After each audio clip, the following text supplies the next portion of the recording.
Bien, bienvenue à tous, à tous ceux qui nous écoutent sur Internet. Ça fait plaisir de voir sur le site pourchrist.com ceux qui téléchargent les vidéos, soit PowerPoint ou soit les MP3, les messages en MP3. Et n'oubliez pas qu'il y a une foule de documents qui sont là aussi pour toujours appuyer ce qui est dit. Et des Bibles anciennes, Osterval, David Martin, etc., des concordances et tout ça. Bien, aujourd'hui, on poursuit avec cet évangile, cette bonne nouvelle que Jésus-Christ nous a laissée euh, d'un monde de perdition, comment devenir dans un monde de salut par lui. Puis aujourd'hui, on va regarder le chapitre 14, des versets 1 à 35. Mais un verset clé, un enseignement clé de Jésus. Car quiconque s'élève sera abaissé, et quiconque s'abaisse sera élevé. Et bien sûr, c'est parle d'humilité, c'est personne humble. Et on va le regarder tantôt. Mais avant, si on veut se rappeler des enseignements de Jésus de la semaine dernière, ce que Jésus nous dit quoi faire pour ne pas périr, puis s'efforcer pour entrer par le chemin étroit, resserré, un chemin qui est difficile souvent quand on veut rester sur le chemin étroit de Jésus. Il y a toutes sortes de circonstances qui viennent tout ébranler notre détermination. Mais gardez, efforcez-vous, que Jésus dit. Pourquoi? Parce que peu seront vraiment sauvés.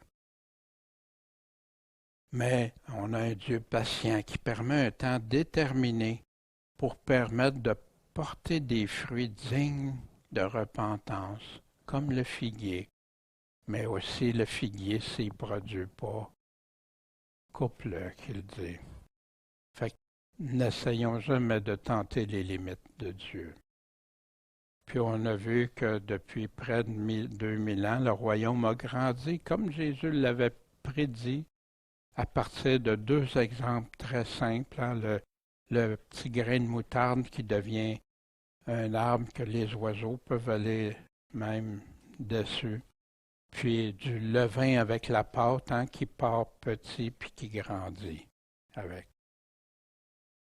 Puis on a vu aussi Jésus qui est désolé pour Jérusalem, cette ville, cette cité qu'il aime tellement, mais qui est rebelle, puis qui le rejette pour leur plus grand malheur, leur propre perdition.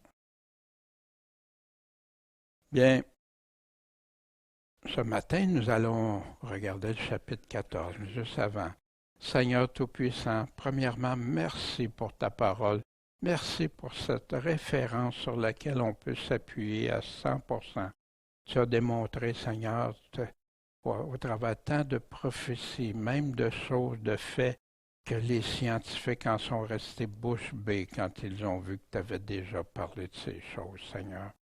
Puis pour nous, ben, que ta parole vit dans nos cœurs. Puis tu dis même, ben, de tester si ces paroles viennent de Dieu même. Puis Seigneur, merci, merci pour ce beau privilège. Puis puisses-tu nous guider. Puis on te demande ça en ton nom, Jésus, notre Maître, notre Sauveur. Amen. Le premier verset, on apprend, c'est un jour de sabbat.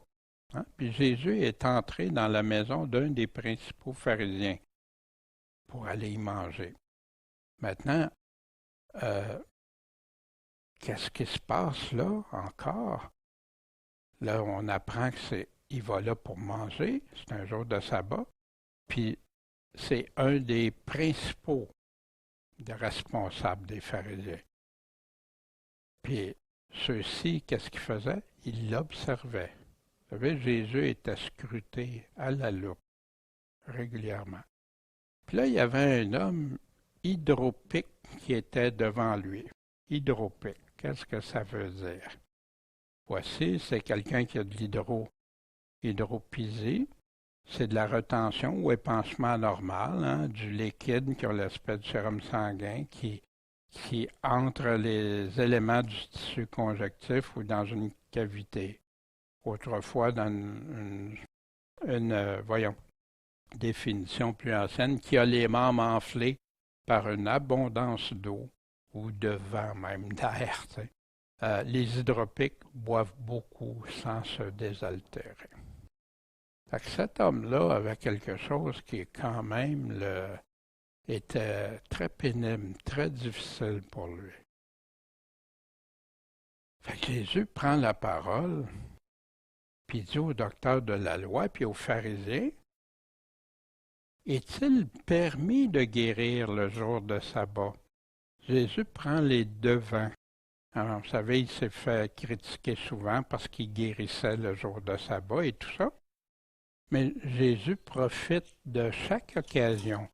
Celle-ci, c'est pour enseigner, faire réfléchir tout le monde, puis pour illustrer c'est quoi la différence entre la volonté de Dieu puis ce que les hommes pensent ou croient être la vérité ou la volonté de Dieu. Jésus est le plus grand enseignant qu'il y a jamais eu. Et il veut faire réfléchir, il veut amener, il les condamne pas, il aurait pu arriver, hein, hypocrite. Non. Est-il permis? Il leur relance cette réflexion pour les amener à réfléchir. Mais eux, ils ont demeuré dans le silence. Pourtant, la question est si simple. Est-ce que c'est permis de guérir le jour de sabbat ou non? Mais là, les personnes étaient coincées avec leur enseignement, les choses qu'ils avaient ajoutées à ce que Dieu avait dit.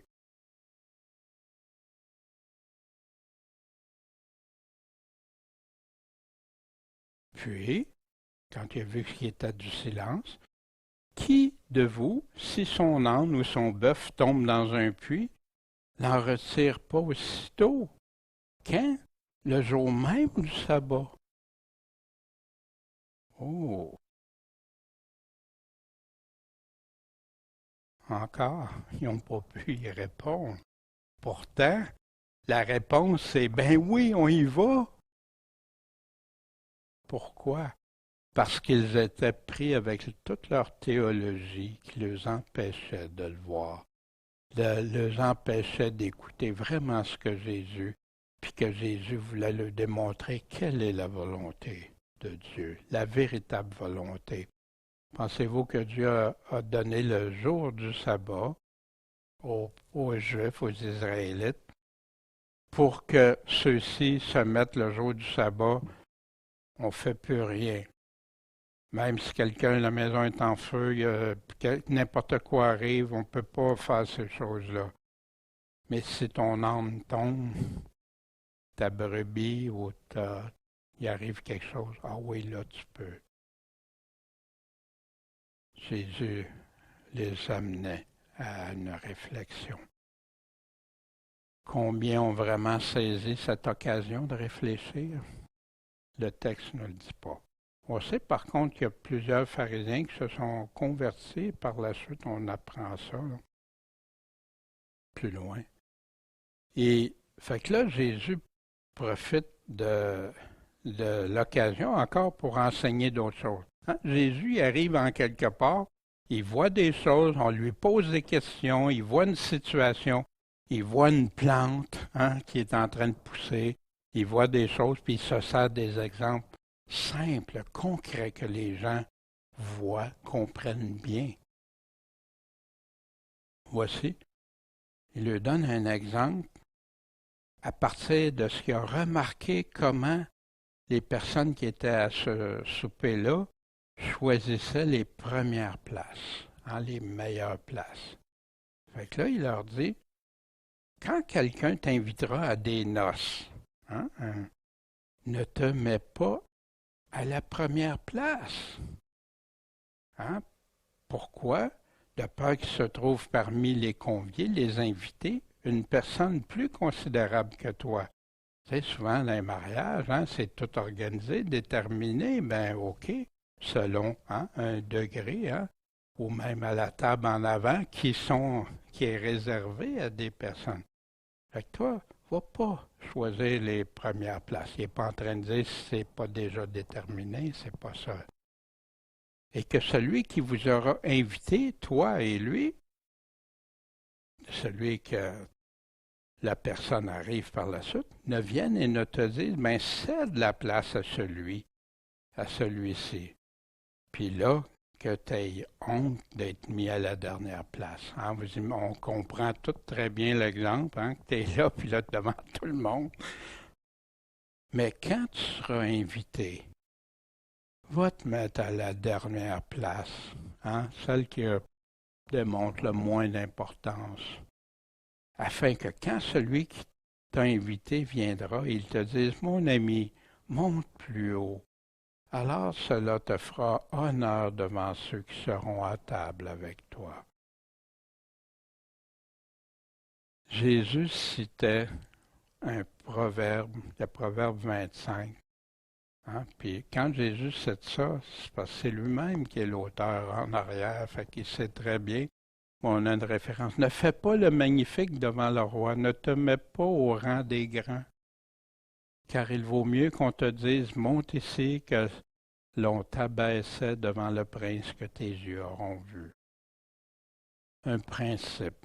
Prends-toi pas plus important. La même chose avec qu'un autre te loue. Il y en a qui sont là, tu sais, se vantent de faire des choses que, ouais, puis j'ai fait ci, j'ai fait ça, ou je suis comme ci, je suis comme ça, puis alors que Dieu, non. Même si tu as quelque chose qui est bon, laisse les autres en parler, pas toi te mettre dans. Puis il dit par la suite, car quiconque, ça veut dire n'importe qui d'entre nous, partout, tous les croyants, s'élève, qu'est-ce qui va arriver? Il va être abaissé. Mais quiconque s'abaisse, devient humble, sera élevé. Voici dans Matthieu 18. Je vous le dis en vérité, si vous ne vous convertissez et si vous ne devenez pas comme des enfants, vous n'entrerez pas dans le royaume des cieux. C'est pourquoi, il donne un pourquoi, quiconque s'abaissera comme cet enfant, humble comme cet enfant, celui-là est le plus grand dans le royaume des cieux. Dans Michée, un passage tellement bénissant et clair. Il t'a déclaré, ô homme, ce qui est bon. Dieu te l'a dit, qu'est-ce qui est bon devant Dieu, sa volonté. Et qu'est-ce que l'Éternel demande de toi? Hein? Il y en a plein qui... Qu'est-ce que Dieu veut de ma vie, puis tout ça? Sinon de faire ce qui est droit, dans la justice, d'aimer la miséricorde. Mais d'aimer la miséricorde, pas juste moi de recevoir la miséricorde, d'aimer faire miséricorde aux autres et de marcher humblement avec ton Dieu. Puis, si tu fais ça, Dieu dit que si tu t'abaisses, tu deviens humble, humble comme un enfant, tu seras élevé. Mais si tu fais le contraire, tu veux te mettre sur un piédestal, tu veux te penser plus important que les autres et tout ça, tu vas être abaissé. Voici dans Matthieu 23, hein, versets 5 à 12, Jésus qui parle encore de ceux qui sont les pharisiens, et puis pas juste les pharisiens, tous ceux qui font des choses qui dépassent, c'est encore d'actualité aujourd'hui, on va voir ça. Ils font toute leur action. Fait que tout ce qu'ils font, c'est afin que les hommes les voient. Regardez comment je suis bon, regardez comment je suis spirituel, regardez moi je connais ça ou telle chose. Car ils portent des larges phylactères, hein? On voit ça, hein? Ils allongent les franges de leurs vêtements. Ils aiment quoi? Les premières places dans les festins et les premiers sièges dans les synagogues, hein, dans les églises, toujours en avant, tout ça. Ils aiment être salués dans les places publiques. Ouais, ils sont importants, eux. Et être appelés par les hommes, maître, maître. Mais Jésus dit, mais vous, ne vous faites pas appeler maître. Pourquoi? Parce qu'on a un seul maître. C'est qui ce maître-là? Le Christ. Et pour vous, vous êtes tous frères. C'est comme si quelqu'un dirait, mais moi, parce que je suis enseignant, je suis pasteur, je suis évangéliste, je suis ci, je suis ça. Regarde, non. Tous sont frères. Devant Dieu, tous ont à répondre à Dieu. Puis ils ont tous à répondre selon la capacité que Dieu leur a donnée à chacun. Moi, cette semaine, j'étais béni quand j'ai vu notre sœur Danielle, tu sais, puis voir la foi que cette femme a dans le Seigneur, puis elle est restée fidèle au Seigneur, puis elle a vécu de toutes les couleurs. Puis je penserais que moi, je serais supérieur à elle. Non, et non, ça n'a aucun, voyez-vous, chacun, on est tous frères et sœurs. On a besoin, mais nous répondrons à Dieu. Puis il dit, n'appelez pas personne sur la terre votre Père. De quel Père il est en train de parler? Du Père spirituel, Père céleste, car vous n'avez qu'un seul Père, c'est celui qui est dans les cieux. Hein? Il n'est pas en train de te dire ton père, ta mère sur terre. Non, non, ça n'a rien à voir. Mais qui qu'on appelle Père? Même Saint-Père. Ah, Jésus dit non. Et ne vous faites pas appeler docteur. C'est étrange, hein? Parce que quand tu vas voir, juste aller voir sur Internet, docteur en théologie, docteur en divinité, docteur, docteur, docteur. Hein, ici, docteur, c'est médecin, mais ailleurs, révérend, révérend, docteur en théologie, pasteur supérieur. D'où ça vient? Est-ce que c'est conforme à ce que Jésus nous dit ici? Wow! Vous n'avez qu'un seul docteur, un seul enseignant, l'enseignant. Puis ceux qui enseignent pour Jésus sont là pour faire mettre en lumière ce que Jésus nous a enseigné. C'est ça l'Évangile. Puis proclamer, qu'est-ce qu'il nous disait? Enseignez-leur tout ce que je vous ai commandé. Mais que le plus grand d'entre vous, hein? Où serais-tu le plus grand? Hein? Tout le monde aime ça, c'est plus grand, plus important. Ben, tu veux être le plus grand, sois votre serviteur. Car quiconque s'élèvera sera abaissé, puis quiconque s'abaissera sera élevé. Wow! Que c'est si facile, l'orgueil, la vanité, la supériorité humaine. Ça vaut quoi aux yeux de Dieu? Il résiste aux orgueilleux. Jésus a dénoncé les comportements contraires à ce que Dieu attend de nous.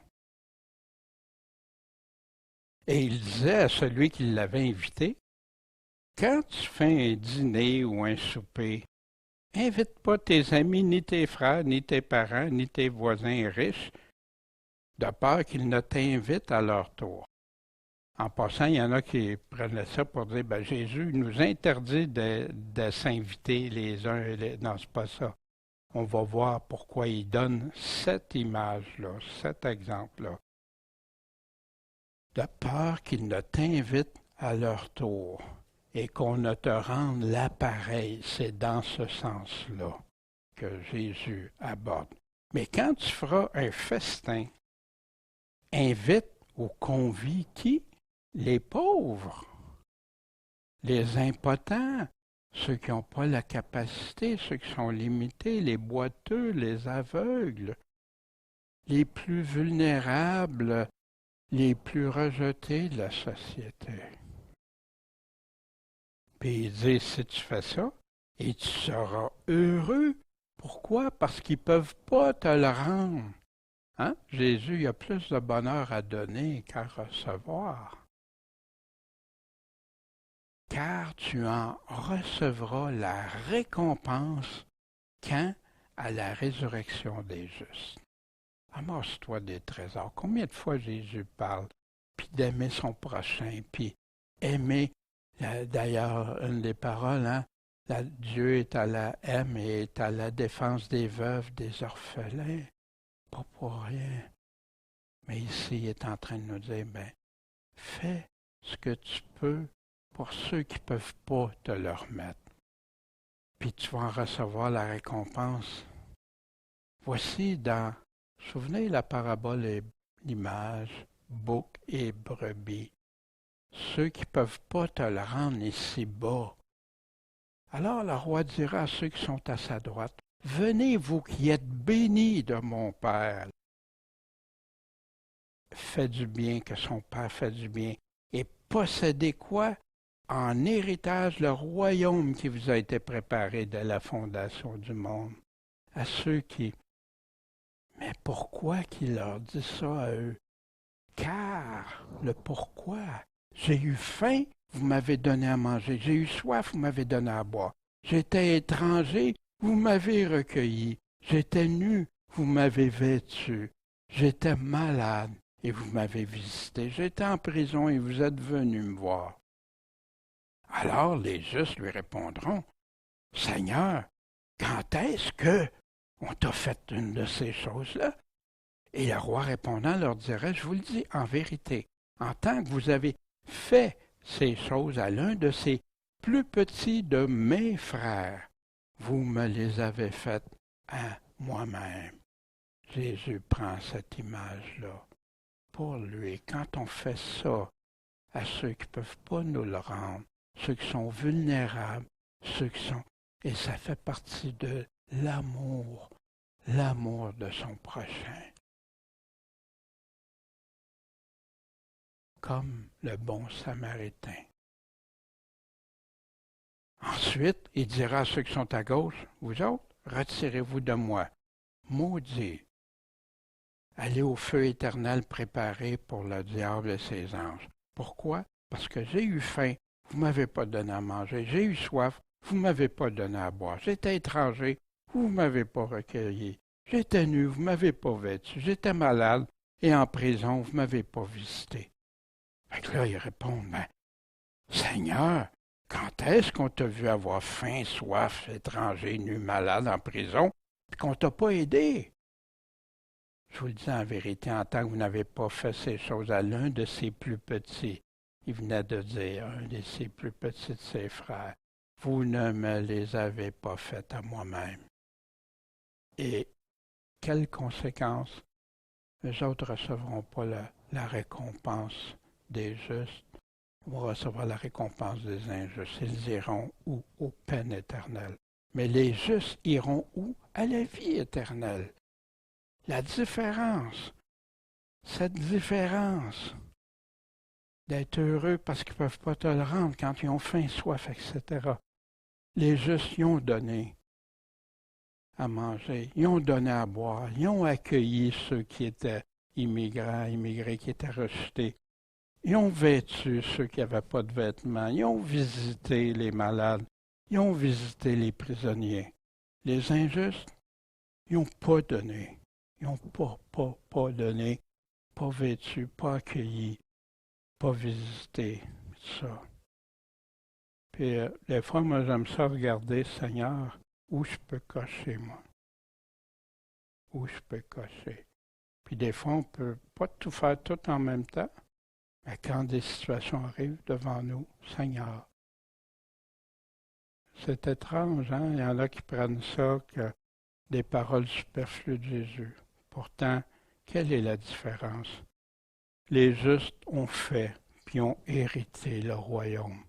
Ah, par ses œuvres? Mais dis-le, Jésus, parce que Jésus, c'est en plein ça qu'il y a des œuvres d'amour qui est en train de nous parler, d'avoir obéi à ses commandements, d'aimer son prochain. Puis les injustes, eux autres, n'ont pas fait, puis n'ont pas hérité le royaume, mais la peine éternelle.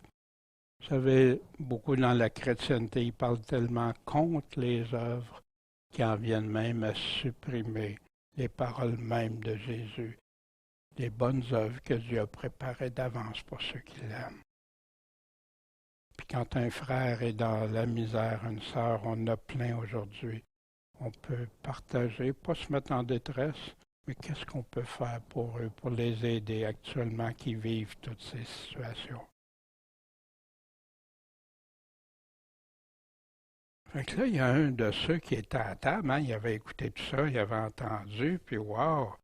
Fait que là, il a dit, ben, heureux celui qui mangera du pain dans le royaume de Dieu. Wow! Tout à fait vrai, tout à fait vrai. Mais Jésus répond comment? Par un autre exemple, un autre parabole, similitude. Jésus lui dit, un homme fit un grand souper. Où il s'en va, Jésus, avec ça? Hein? On va voir ça. Puis il a invité beaucoup de gens. Puis là, il a envoyé son serviteur à l'heure du souper, dire aux invités, aux conviés, venez, parce que c'est prêt, c'est le temps. Mangez dans le royaume de Dieu. Voici quelques passages parmi tant d'autres que Jésus nous donne. Je vous dis que plusieurs viendront d'Orient et d'Occident et seront à table. Où? À table, pourquoi? Dans le royaume des cieux avec Abraham, Isaac et Jacob. Jésus aussi dans Matthieu 26, alors je vous dis que désormais je ne boirai plus de ce fruit de la vigne jusqu'au jour où je le boirai de nouveau avec vous dans le royaume de mon Père. Ça, c'est quand il célèbre la dernière Pâque pour le repas du Seigneur, qui nous a demandé de poursuivre en mémoire de lui. Et quand l'heure fut venue, il se mit à table et les 12 apôtres leur dit, j'ai fort désiré manger cette Pâque avec vous avant que je souffre, car je vous dis que je ne la mangerai plus, la Pâque, jusqu'à ce qu'elle soit accomplie dans le royaume de Dieu. Comment qu'on pourrait pas être heureux d'être avec le Seigneur, manger avec le Seigneur, être avec lui? Mais Jésus dit aussi, c'est pas tout homme qui me dit Seigneur, Seigneur, qui entrera dans le royaume des cieux, mais celui qui fait la volonté de mon Père qui est dans les cieux.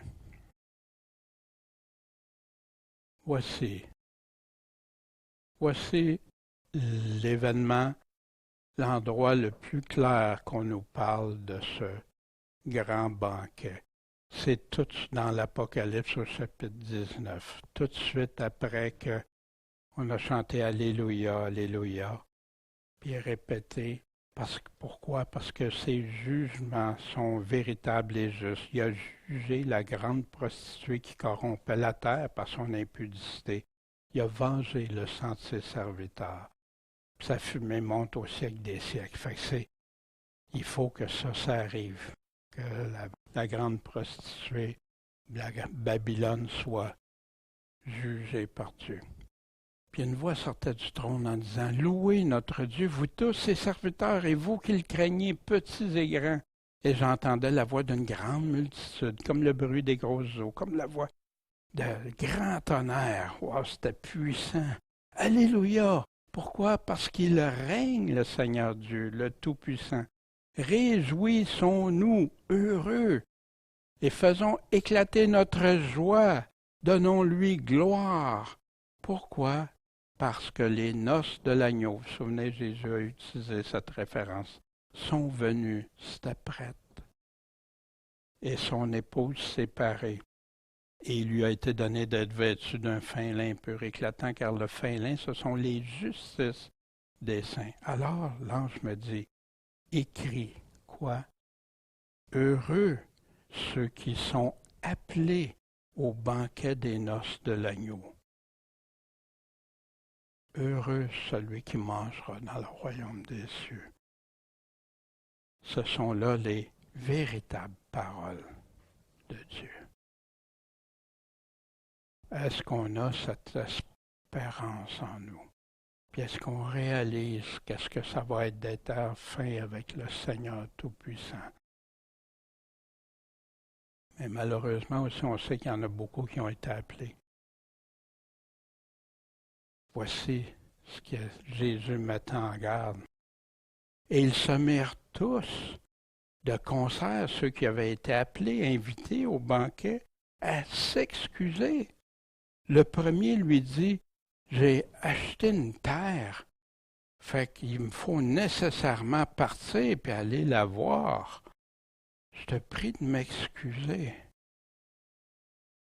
L'autre dit, ben moi j'ai acheté 5 couples de bœufs. Hey, j'ai acheté un gros véhicule, j'ai acheté ci, j'ai acheté ça. Puis je m'en vais les éprouver et voir comment ça performe. Je te prie de m'excuser. L'autre arrive, ben moi j'ai épousé une femme, fait comme ça je peux pas y aller. Fait qu'ils sont tous entendus pour avoir une raison pour s'excuser, de pas y aller. Fait que le serviteur étant de retour apporte ça à son maître. Alors, le père de famille, en colère. Pourquoi en colère? Il les avait invités, il avait tout préparé, tout était là. Puis il le rejette, il se trouve des faux fuyants, il se trouve toutes sortes d'excuses. Va-t'en promptement sur les places et dans les rues de la ville, puis amène ici qui? Les pauvres, les impotents, les boiteux, les aveugles, exactement comme il parlait de ceux. Invite ceux-là. Mais Dieu fait pareil aussi. Il avait laissé la chance à ceux qui avaient été appelés en premier, mais ils se sont désistés, ils ont trouvé des excuses.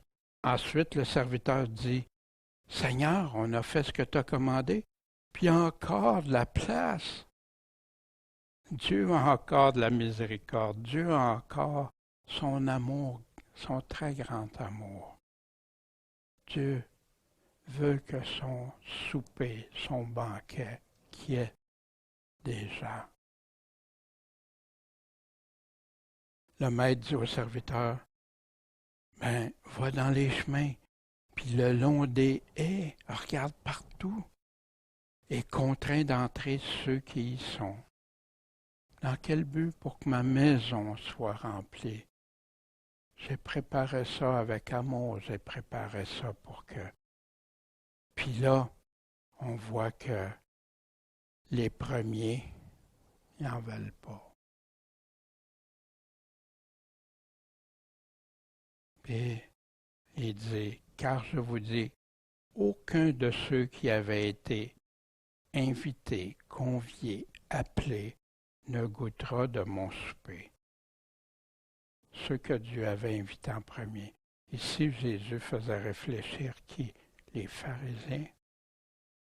Les pharisiens qui avaient été en premier, mais qui l'ont rejeté. Puis dans Matthieu 20, verset 16, ainsi les derniers seront les premiers, puis les premiers seront les derniers. Pourquoi? Parce qu'il y en a beaucoup d'appelés, mais peu de choisis. À la fin, peu d'élus. Élus, choisis, c'est synonyme. C'est exactement ça.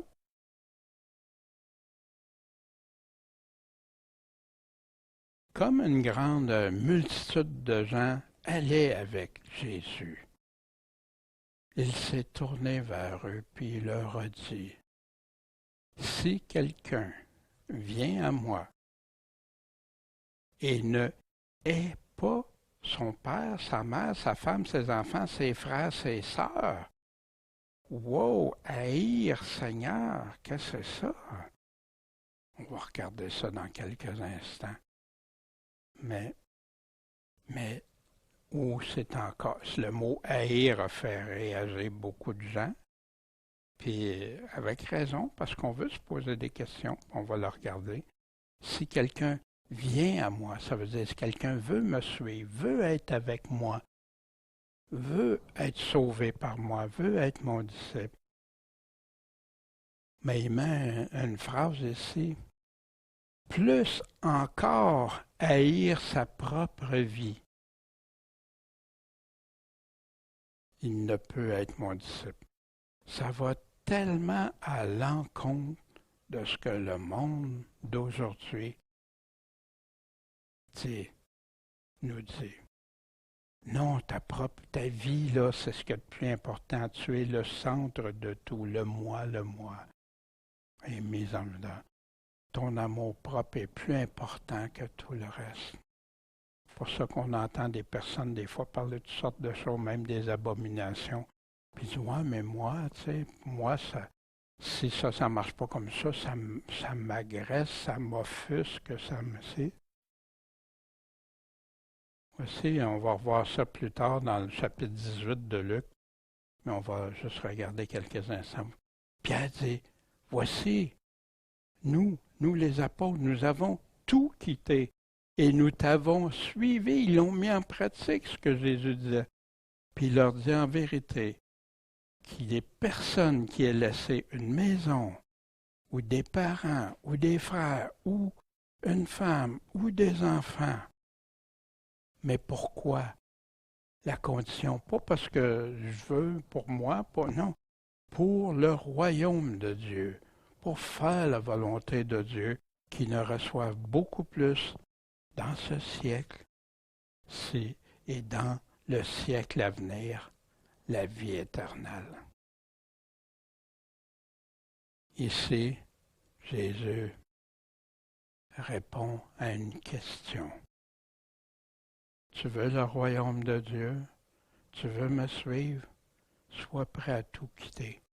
On remarque que ce n'est pas juste le jeune homme riche. Il y en a beaucoup qui parlent parce qu'il était bien riche. Les apôtres n'étaient pas riches. Pourtant, ils l'ont fait, ce que Jésus. Maintenant, on va regarder si quelqu'un vient à moi et ne hait pas, haïr. Premièrement, est-ce qu'on a le droit de changer les paroles de Jésus? Pas du tout. Mais ça ne va pas en contradiction avec ce qu'il vient de nous dire, d'aimer son prochain puis de faire les choses? Pas du tout. On va voir pourquoi. Parce que Jésus ne parlerait pas des deux côtés de la bouche et se contredire. Non. Jésus enseignait à plusieurs reprises, plusieurs fois les mêmes choses et tout ça. Puis ici, c'est une image contrastante, forte, haïr versus aimer. C'est un hyper-contraste. Il y en a qui appellent ça des hyperboles, par exemple, pour démontrer quoi? La comparaison entre les deux, ça va te sembler comme ça. Est-ce que Jésus, je crois en tout cas, que c'est pour ceux et celles qui n'ont pas déjà saisi quelque chose. Parce que des fois, ça nous prend des paroles chocs pour nous faire réfléchir, pour nous faire réveiller, des questionnements, des réflexions. Puis c'est très sain de le faire, comme les Béréens, de chercher. Jésus nous avait déjà prêché plusieurs reprises que d'aimer Dieu plus que tout. On avait vu dans Luc 10, tu aimeras le Seigneur ton Dieu de tout ton cœur, de toute ton âme, de toute ta force et toute ta pensée. Ça veut dire quoi, ça? Au maximum, ton amour pour Dieu. Mais ton prochain, comme toi-même. Pas comme Dieu, mais comme toi-même. Et si tu aimes Dieu, tu vas aimer ton prochain. Et pour ça, quand on a des passages parallèles aussi, qui nous aident beaucoup à comprendre. Puis voici un enseignement de Jésus quand il parlait « Quiconque va me confesser devant les hommes, je vais le confesser aussi devant mon Père. Mais quiconque me renie, je vais le renier aussi. Je ne suis pas venu apporter la paix sur la terre, mais l'épée. Je suis venu mettre la division, des affaires qui nous attristent des fois. puis tu vas avoir pour ennemi ceux de ta propre maison. Puis c'est là qu'il dit celui qui aime son père ou sa mère plus que moi. Ça veut dire qu'au lieu de suivre Dieu, d'écouter Dieu, je vais dire ben non, parce que j'aime plus mes parents que Dieu dans le fond. Il y en a plein dans le monde musulman aujourd'hui, dans des pays, que ça les coûte énormément cher. Puis le famille, c'est pas juste d'aimer plus le frère, le sœur, ils perdent tout en disant qu'ils ont la foi en Jésus-Christ. Celui qui aime son père ou sa mère plus que moi, voyez-vous, le contraste entre haïr et aimer n'est pas digne de moi. Celui qui aime son fils ou sa fille plus que moi, ça veut dire que tu les mets en premier après Dieu, c'est-à-dire avant Dieu. Et celui qui ne prend pas sa croix et ne me suit pas, ben oui, parce que ça fait partie de prendre ta croix, ça. Le rejet que tu vas subir, les personnes que tu aimes qui ne veulent rien savoir de toi. Celui qui aura conservé sa vie la perdra, mais celui qui aura perdu sa vie à cause de moi la retrouvera. Et ça introduit les choses que le Seigneur va continuer à nous dire dans Luc. Vous savez, des fois, je suis là, Seigneur, s'il te plaît, je sais que j'aurai à mettre la lumière sur tes paroles dans telle chose. Fais que j'ai des belles choses encourageantes, mes frères, mes sœurs, puis Seigneur, j'aimerais mieux passer à côté de ça, prends ta croix, fais ci, fais ça. Mais je peux pas. C'est les paroles de Jésus. Je serais en train de renier Jésus. Je serais en train d'essayer d'atténuer, changer ses paroles. Non, c'est les paroles de Jésus. Il y en a qui trouvent ça trop légaliste, parler comme ça. Mais c'est Jésus qui parle. Ça vient de lui, ces paroles-là. Ça vient de celui qui va juger. Toi, tu rentres pas. Puis il y en a un exemple de ça, des paroles trop dures, trop difficiles. Ses disciples, plusieurs des disciples qui ont dit cette parole est dure, qui peut écouter ça? Jésus dit, mais ça vous scandalise-t-il? Qu'est-ce que ça va être quand vous allez voir le Fils de l'homme monter où il était avant de descendre sur terre? C'est l'esprit qui vivifie, la chair ne sert de rien. Vous vous souvenez des paroles, ceci est mon corps, si vous ne mangez pas mon corps, puis boire mon sang. J'ai été tout scandalisé de ça. Pourtant, Jésus les ramène. Non, ces paroles-là, c'est esprit et vie. Les paroles que je vous dis sont esprit et vie. Mais il y en a parmi vous qui ne croient pas. Voici la raison. Car Jésus savait dès le commencement qui étaient ceux qui ne croyaient pas, puis même celui qui le trahirait. Puis il dit, c'est à cause de ça que j'ai dit que personne ne peut venir à moi si ça y a été donné par mon Père. Pourquoi? Parce qu'ils ne croient pas. Parce que ceux qui croient peuvent venir au Père. Dès lors, plusieurs de ses disciples y ont fait quoi? Ils sont retirés. Ils n'allaient plus avec Jésus. Fait que Jésus s'est retourné vers les 12. Pourtant, des disciples qui ont participé aux miracles, qui ont été faire des miracles, qui étaient tout contents de revenir. Simon-Pierre dit, Seigneur, à qui irions-nous? Vous voulez pas vous en aller, vous autres aussi? Non, tu as les paroles de la vie éternelle. Il avait compris que les paroles de Jésus sont esprit et vie. Et nous avons cru et nous avons connu que tu es le Christ, le Fils du Dieu vivant. Le Fils de Dieu qui parle au nom de Dieu, qui dit les choses de Dieu. Puis à part lui, on ne peut pas aller nulle part. Un chemin étroit, des fois, des paroles qui nous semblent dures. Puis la parabole des 4 semences nous illustre ça aussi. Quiconque ne porte pas sa croix et ne me suit pas ne peut être mon disciple. C'est répété si souvent. Voici, on avait vu dans Luc 9, si quelqu'un veut venir après moi, qui renonce à lui-même, qui se charge chaque jour de sa croix à lui, à la personne, homme ou femme, et qu'il me suive. Quiconque va vouloir sauver sa vie va la perdre, mais quiconque va la perdre pour l'amour de moi va la sauver. Puis à quoi ça servirait de gagner tout le monde si tu te détruis, puis si tu te perds toi-même? Car si quelqu'un a honte de moi et de mes paroles, voyez-vous, je ferais ça quand je prêche, là. Oh, ces paroles-là, non, non, Seigneur, jamais. C'est la puissance de Dieu, ça vient de Dieu direct. Si quelqu'un a honte de moi et de mes paroles, le Fils de l'homme aura honte de lui quand il viendra dans sa gloire et dans celle du Père et des saints anges. Wow! Jésus répète encore, nous le redit. Pourquoi il y a tant de passages, il y a tant de choses qui nous parlent, qui nous répètent ça? Multiplier. Parce que c'est essentiel pour le salut. Car qui de vous, puis Jésus va prendre un enseignement que rarement j'ai entendu. Puis quand je l'ai entendu, c'était bien vite passé par-dessus, sans... Car qui de vous, voulant bâtir une tour, ne s'assit premièrement et ne calcule la dépense pour voir s'il y a de quoi l'achever? De quoi il est en train de parler? L'accès au royaume de Dieu, de ceux qui portent le croix, de ceux qui...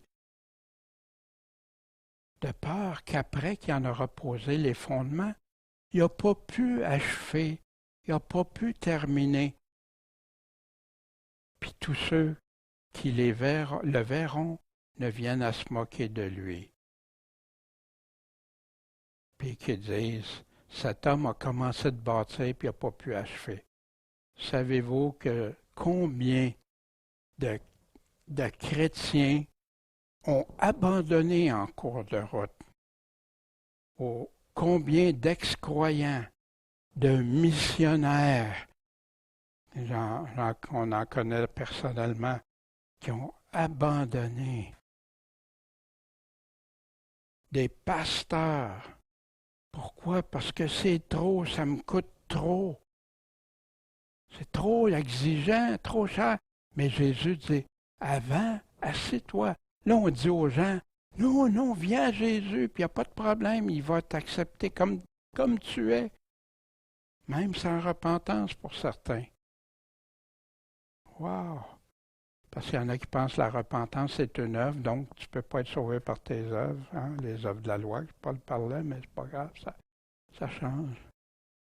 Puis il donne un deuxième exemple. Ou quel est le roi qui marchant pour livrer bataille à un autre roi, ne s'assoit en premier et ne consulte s'il a la capacité,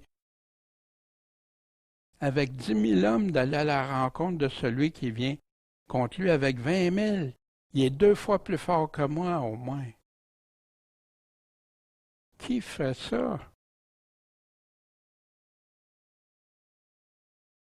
Autrement, pendant que celui-ci est encore loin, j'ai encore du temps, il lui envoie une ambassade pour demander la paix. Mais quand tu fais ça devant un plus puissant, ça coûte quelque chose, ça va exiger quelque chose. Il ne donnera pas la paix comme ça. Oui, oh ben j'ai tout mobilisé mon armée, je m'en viens avec ça, puis là d'un coup, parce que tu me le demandes comme ça. Non.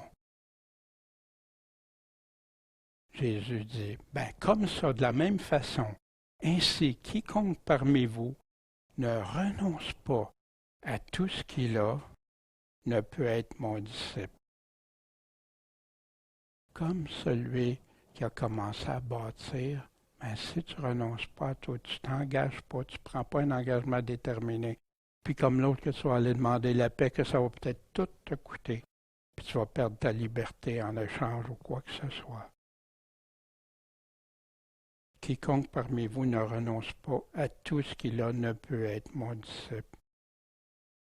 Pas de disciple, pas de salut. Les gens comprennent presque plus ça aujourd'hui. Pourtant, les actes nous démontrent que c'était des disciples, puis que là, ils étaient sauvés. Mais sans être disciple, comment tu peux être sauvé? Qui et combien ont conscience aujourd'hui de la signification de suivre Jésus. De plus en plus rare. Il y en a que oui. Il y en a que c'est tatoué au fond de leur cœur, que c'est déterminé, qui ont pris cet engagement. Jésus, que ça me coûte n'importe quoi pour te suivre, je suis prêt à renoncer à tout pour toi. Même les choses qui me font le plus mal. C'était tout seulement pour le jeune homme riche? Non, tous, quiconque. C'est le jeune homme riche qui compte. Il en fait partie. Mais quiconque, quiconque veut être sauvé, quiconque veut aimer le Seigneur, quiconque croit en lui. Croire, ça veut dire croire qu'est-ce qu'il vient de nous dire aussi. Puis là, il dit, le sel, c'est une bonne chose. Mais si le sel, il perd sa saveur, avec quoi qu'on peut l'assaisonner, ce sel-là? Il est ni bon ni pour la terre, ni pour le fumier, ni pour donner de l'engrais ou faire croître. Qu'est-ce qu'on fait avec? On le jette dehors. Puis là, Jésus rajoute une phrase qu'il a répétée tant et tant de fois, que celui qui a des oreilles pour entendre, entende. On va regarder, on le jette dehors. Savez-vous que ça revient souvent, ça, c'est pas des paroles de Jésus. Mais les enfants du royaume seront jetés où dans les ténèbres dehors. Puis là, va être les pleurs et grincements dedans, contrairement à certaines prédications qu'on entend que c'est juste parce qu'ils vont être déçus de ne pas avoir leur récompense. Alors le roi dit au serviteur, liez le pied et main, emportez-le et jetez-le où dans les ténèbres de dehors. Là seront les pleurs et grincements de dents. Pourquoi? Parce qu'il y a beaucoup d'appelés, mais peu d'élus. Peu qui vont être choisis à la toute fin par le Seigneur. Donc, jetez qui? Le serviteur inutile. Hein? Les serviteurs qui attendaient le retour, puis que là, ils ont choisi, au lieu d'aller vivre selon le monde, de battre ses frères et tout ça. Il va être jeté où, ce serviteur-là, qui connaissait Jésus? Dehors, là où seront les pleurs et grincements de dents.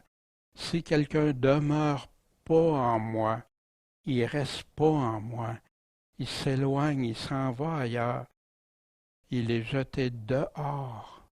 Fait qu'il était à l'intérieur, mais là, il est jeté dehors. Comme le sarment, il sèche, on le jette au feu, puis il brûle. Jean 15 ans qu'on avait examiné le cep.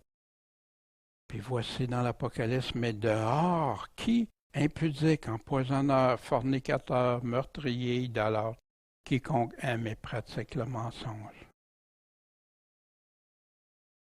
Dans l'Apocalypse, Jésus répète que celui qui a des oreilles pour entendre, entende.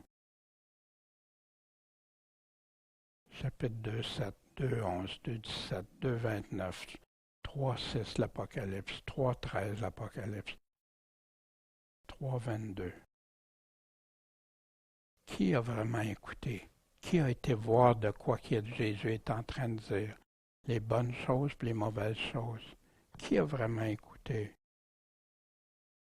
Qui n'entend pas? Si quelqu'un a des oreilles, qui l'écoute, qui le répète au chapitre 13 l'Apocalypse qui nous parle du temps de l'Antéchrist. Heureux celui qui lit, heureux, qui écoute les paroles de cette prophétie, qui garde les choses qui sont écrites. Pourquoi? Parce que le temps est proche. D'où l'importance d'aller voir qu'est-ce que Jésus disait vraiment. Jésus, il nous donne des conditions lui-même, des conditions non négociables pour être son disciple, parce qu'il dit, t'es mon disciple ou t'es pas mon disciple, tu peux être ou tu peux pas être. Dieu en premier, ton prochain et toi-même après, avant qui que ce soit, prêt à tout, de porter ta croix, de suivre Jésus, coûte que coûte, puis surtout pas d'excuses. s'engager, un engagement que tu as calculé le coût avant de t'engager. Pas dire oui, oui, Jésus, tu es mon Seigneur, le maître de ma vie, puis tout ça, puis quand tu commences à parler, non, mais tu es mon sauveur. Un engagement. Jésus s'est engagé pour nous. Si on l'aime, on va s'engager pour lui. Prêt à renoncer à tout pour le suivre. Ça veut dire qu'il dit, prends toutes tes affaires puis donne ça tout de suite? C'est pas ça qu'il est en train de te dire. Mais quand il arrive quelque chose, sois prêt, sois déterminé. Tu ne mettras pas Dieu dehors parce que tes affaires sont plus importantes. Tu renonceras pas à Dieu pour ne pas renoncer à tes affaires. Jésus nous a parlé la semaine dernière du chemin rétréci, puis c'est la suite de son discours. Étroit qui mène à la vie éternelle. Ici, c'est rétréci. Large est le chemin, mais rétréci. Toujours Dieu en première position. Dans le chemin étroit, prêt à perdre ta vie, prêt à tout abandonner, prêt à renoncer à toi-même.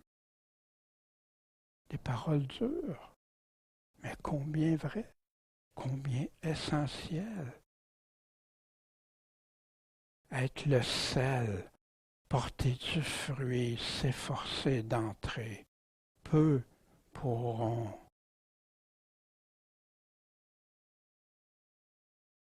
Le chemin aussi comprend des persécutions, des divisions à cause de la parole, d'être prêt à porter ta croix, quoi qu'il arrive.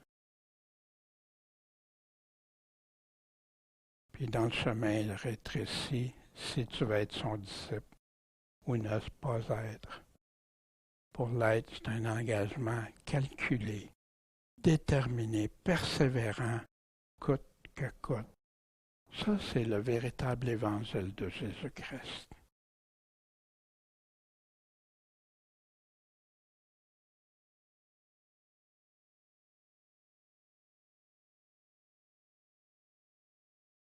Puis c'est clair, ton engagement est pris, puis tout ça. Là, la vie éternelle t'est assurée. Oui, tu vas être en lui, tu vas persévérer, quoi qu'il arrive. Heureux l'entrée du royaume de Dieu. T'es invité, mais pas juste invité, accepté au banquet. Est-ce que je me trompe en décrivant ça comme ça? Que veut dire Jésus? Pourquoi il nous dit ça? Pour qu'on écoute, on lise, puis après ça, on met ça de côté.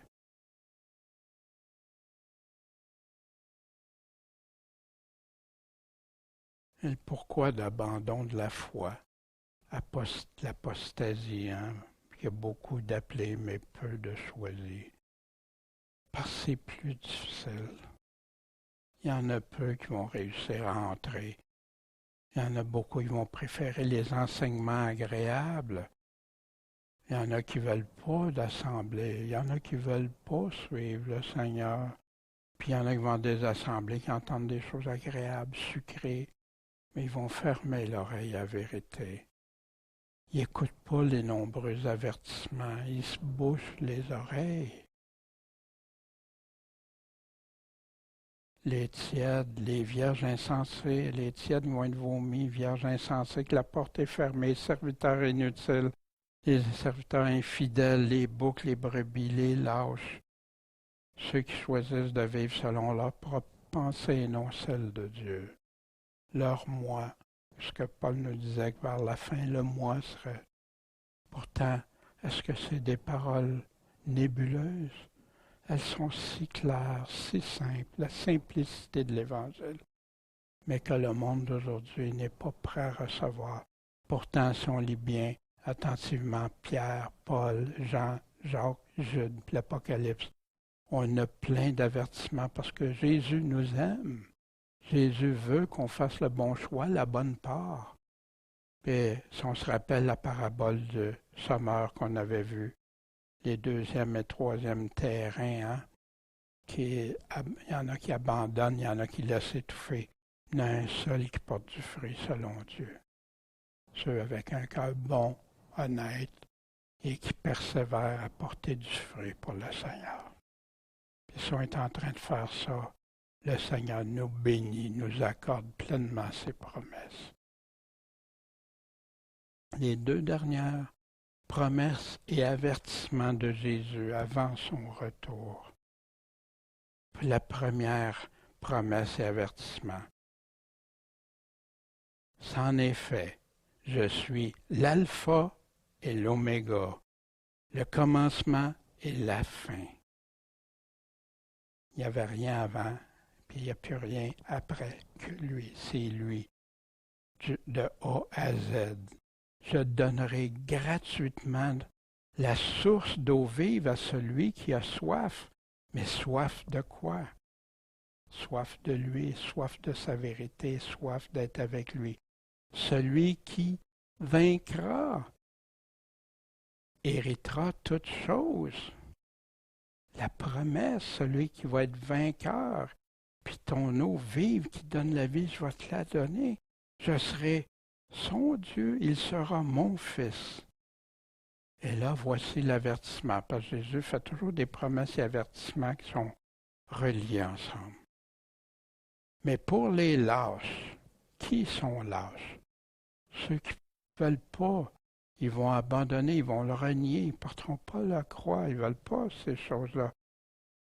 Ils ont trop peur des hommes au lieu de la crainte de Dieu. Les incrédules, les abominables, les meurtriers, les fornicateurs, les empoisonneurs, idolâtres et tous les menteurs, leur part est dans l'étang ardent de feu et de soufre. Ceci est la seconde mort.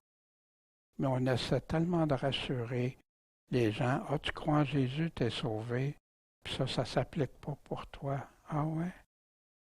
Mais est-ce que je fais partie d'un lâche, incrédule, abominable? Mais est-ce que je fais partie de ça?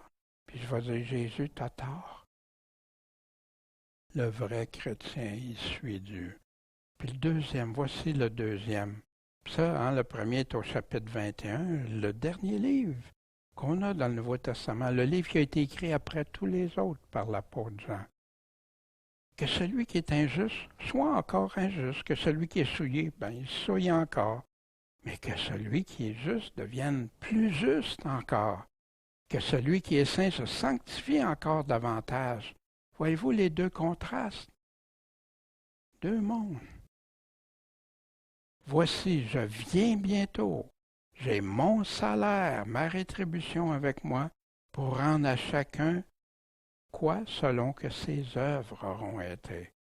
Je suis l'alpha, l'oméga, le premier et le dernier, hein, le commencement, la fin. Heureux, qui vont être heureux? Ceux qui observent ses commandements, afin d'avoir droit à l'arbre de vie et d'entrer par les portes de la ville. Voici les promesses, voici ses conditions.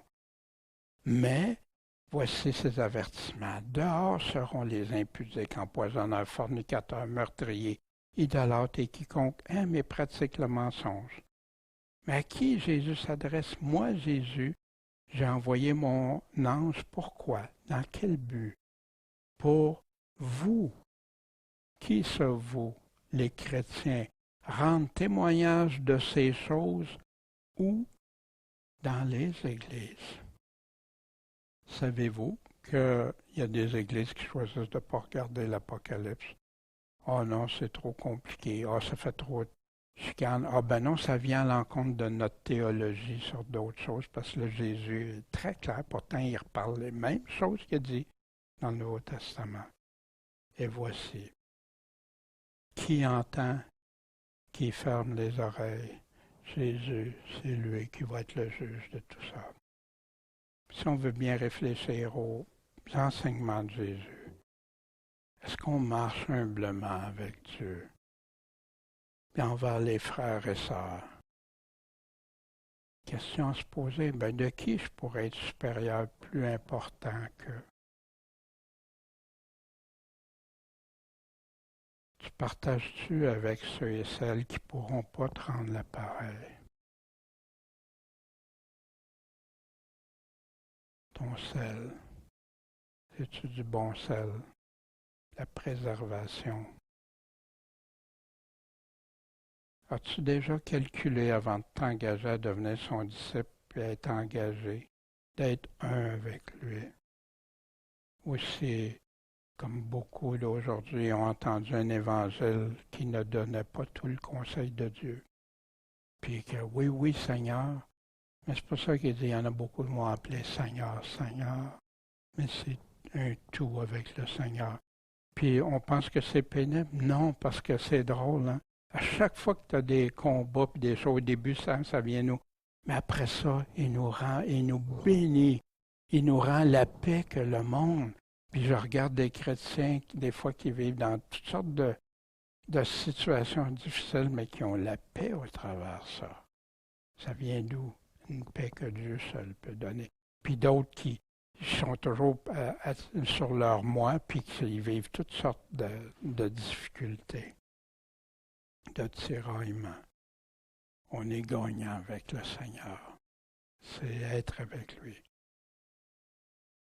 Puis j'espère qu'aucun ne fera partie de ceux et celles qui trouvent des excuses pour ne pas s'engager à le suivre, puis être sauvés par Jésus-Christ. C'est l'Évangile. T'es-tu engagé coûte que coûte, déterminé? C'est des adorateurs en esprit, en vérité, des gens qui persévéreront jusqu'à la fin, des gens engagés pour le Seigneur, puis qui sont prêts à s'oublier eux-mêmes pour la mission de Dieu. Puis la mission, c'est pas toujours partir à l'évangéliser ici et là, non. La mission qu'on a à faire chacun. Les capacités que Dieu nous a données à chacun, d'être dans l'endroit où Dieu nous a mis pour faire les choses que Dieu nous a données à faire. Aussi simple des fois qu'être un bon témoignage pour son voisin, d'être prêt à accueillir celui qui est dans le besoin et tout ça. Mon Père céleste, oui, tes paroles sont dures, sont exigeantes, mais c'est toi qui fixes les conditions. Mais tu nous dis aussi qu'on va recevoir, même dans ce siècle-ci, quand on t'aime, on te suit. On est prêt à tout pour toi, tu te veilles sur nous. Mais on sait que après ça, va venir le grand banquet, où on va être avec toi pour l'éternité, à manger avec toi, Seigneur, te rencontrer face à face, celui qui a été prêt à tout, qui s'est engagé à venir tout souffrir pour moi, mourir pour moi, un méchant, quelqu'un qui n'avait pas ta pensée, mais pas du tout, Seigneur. Puis dans ta grâce, ta miséricorde, tu as eu pitié. Merci de ta miséricorde, ton amour, Seigneur. Puis maintenant, je ne veux que te démontrer l'amour qui m'inspire l'amour envers toi, Seigneur, puis mon prochain. Merci, Seigneur Jésus, Maître et Sauveur. Amen.